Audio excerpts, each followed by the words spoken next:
Well, I don't usually do commissions, but I think when I haven't been working, when I feel like I need some sort of project to challenge me, to get me to force me to start working, I sometimes will just accept it because I have a real deadline to force me to get going.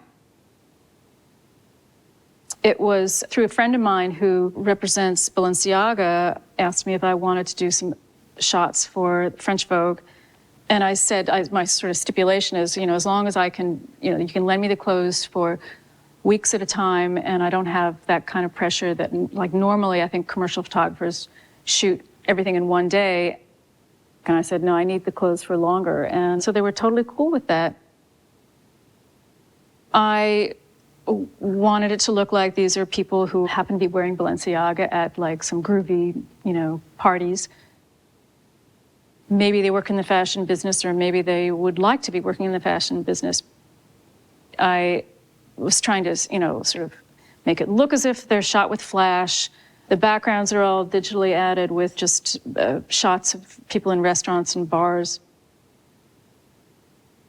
And that was kind of what this series started out as. And then I subsequently blew up one of these large to see how it would hold up as a work of art. And it didn't look good with the backgrounds, so I wound up going back and completely changing the backgrounds, and they sort of now have a new life as like different sort of pictures. Still somewhat as if they're from parties, but even in some cases even more so, because I added these flash effects.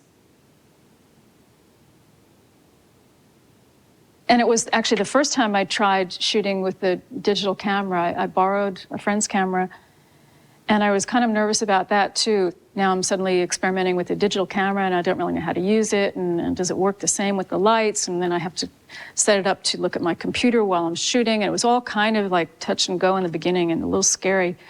But once I was into it, it was just like I'm a total convert. I threw out all my film, and I'm ready to get rid of my cameras, and it's like I would just never go back to film.